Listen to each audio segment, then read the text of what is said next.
നിങ്ങൾ നോക്കൂ, നമ്മുടെ വീടുകളിൽ മങ്കൂസ് മൗലിദ് പാരായണം നടത്താറില്ലേ? ആ മങ്കൂസ് മൗലിദിൽ 5 ഹദീസുകളുണ്ടല്ലോ. അതിൽ ഒന്നാമത്തെ ഹദീസ് തന്നെ ഒന്ന് തുറന്നു നോക്കൂ.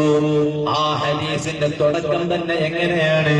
സുബ്ഹാനല്ലദീ അത്ലഅ ഫീ ശഹരി റബീഉൽ അവ്വലി ഖമറ നബിയിൽ ഹുദാ വഔജദ നൂറഹു ഖബ്ല ഖൽഖിൽ ആലമി വസമ്മാഹു മുഹമ്മദാ.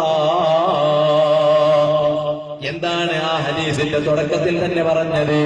സുബ്ഹാനല്ലദീ അത്ലഅ ഫീ ശഹരി റബീഉൽ അവ്വൽ ഖമറ നബിയിൽ ഹുദാ വഔജദ നൂറഹു. ആ നബി തങ്ങളുടെ പ്രകാശത്തെയാണ് അല്ലാഹു ഉണ്ടാക്കിയത്. ഖബ്ല ഖൽഖിൽ ആദമി, മനുഷ്യ ലോകത്തെ പടക്കുന്നതിന് മുമ്പ്. ലോകം എന്ന് പറഞ്ഞാൽ അല്ലാഹു അല്ലാത്തത് മുഴുവനും ലോകമാണ്. അപ്പൊ ലോകത്തെ പടക്കുന്നതിന് മുമ്പ് ആദ്യമായി അല്ലാഹു സൃഷ്ടിച്ചത് മുഹമ്മദ് നബി സല്ലല്ലാഹു അലൈഹി വസല്ലം തങ്ങളുടെ പ്രകാശത്തെയാണ്. അതുകൊണ്ടാണല്ലോ ജാബിർ റളിയല്ലാഹു അൻഹു നബി സല്ലല്ലാഹു അലൈഹി വസല്ലം തങ്ങളോട് ചോദിച്ചു, നബിയേ, അല്ലാഹു ആദ്യമായി ലോകത്തെ പടച്ചത് എന്തിനെയാണ്?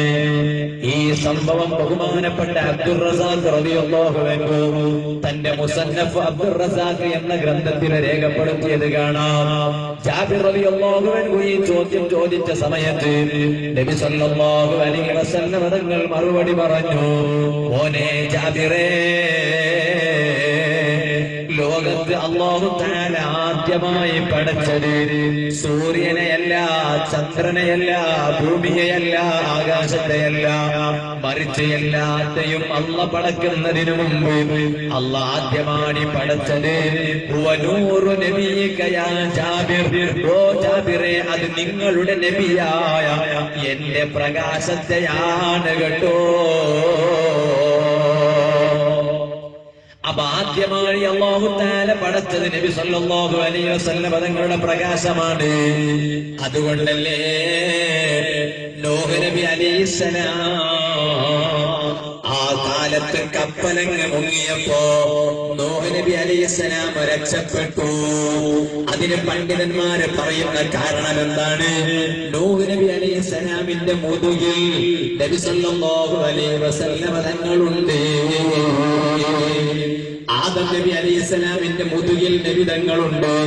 കാരണം നിങ്ങൾ ഇത് ശരിക്കും മനസ്സിലാക്കണേ മുസ്ലിമീങ്ങള്, ഇത് ഒരു സത്യവിശ്വാസിയുടെ അടിത്തറയാണ്, അടിസ്ഥാന വിശ്വാസമാണ്.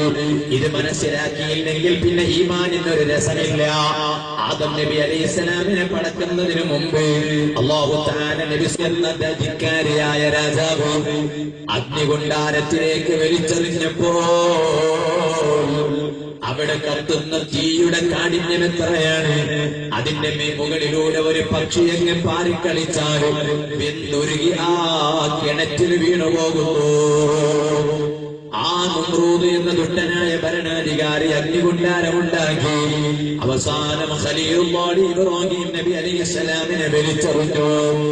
ആ സമയത്ത് ഇബ്രാഹിം നബി അലൈഹിസ്സലാമിന് ഒരു ചുറ്റും സംഭവിച്ചില്ല.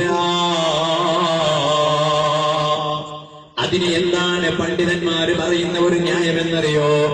കാരണം ഇബ്രാഹിം നബി അലൈഹിസ്സലാമിന്റെ മുതുകിൽ അതാ അല്ലാഹുവിന്റെ റസൂലിന്റെ പ്രകാശമുണ്ടായിരുന്നു. നിങ്ങൾക്കറിയോ, ബഹുമാനപ്പെട്ട യൂനുസ് നബി അലൈഹിസ്സലാം, യൂനുസ് നബി അലൈഹിസ്സലാമിനെ മത്സ്യം വിഴുങ്ങിയില്ലേ? എത്രയോ നേരം മത്സ്യത്തിന്റെ വയറ്റിൽ യൂനുസ് നബി അലൈഹിസ്സലാം കുടുങ്ങിയില്ലേ? എന്നിട്ട് അവസാനം മത്സ്യത്തിന്റെ വയറ്റിൽ നിന്ന് യൂനുസ് നബി അലൈഹിസ്സലാം രക്ഷപ്പെട്ടില്ലേ? ആ രക്ഷപ്പെടാനുള്ള കാരണം എന്താണ്? പണ്ഡിതന്മാര് പറയുന്നത് കാണാം. യൂനുസ് നബി അലൈഹിസ്സലാം അതാ അവിടുത്തെ മുതുകിൽ നബി സല്ലല്ലാഹു അലൈഹി വസല്ലം തങ്ങളുണ്ട്.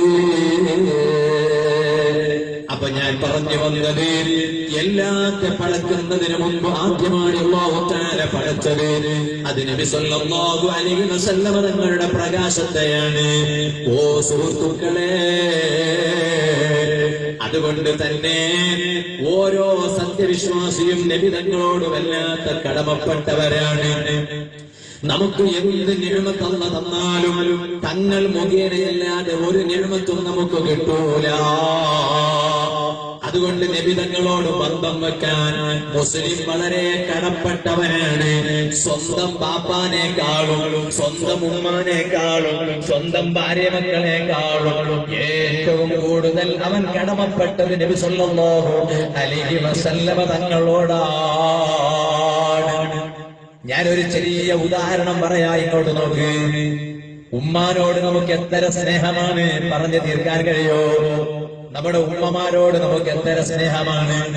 ഓ നമ്മുടെ വാല കേൾക്കുന്ന ഉമ്മമാരെ, ഓ സുഹൃത്തുക്കളെ, ഉമ്മമാരില്ലേ, ആ ഉമ്മമാരോട് നമുക്ക് എത്ര സ്നേഹമാണ്. കാരണം എന്താണ്? അവർ നമുക്ക് വേണ്ടി സഹിച്ചതിന് ഒരു കയ്യും കണക്കുമില്ല. നിങ്ങൾക്കറിയോ സയൻസ് അറിയില്ലേ? ഈ അടുത്ത് ഒരു കാര്യം സയൻസ് പുറത്തുവിട്ടു. ഒരു മനുഷ്യന്റെ ശരീരം കൊണ്ട് സഹിക്കാൻ പറ്റിയ വേദന എത്രയാണ്? മാക്സിമം ഏറിയാൽ 42 ഡെൽ യൂണിറ്റ് ആണ് ഒരു മനുഷ്യന്റെ ശരീരം കൊണ്ട് സഹിക്കാൻ പറ്റിയ വേദന. അത്രേയുള്ളൂ. ആ വേദനക്കപ്പുറം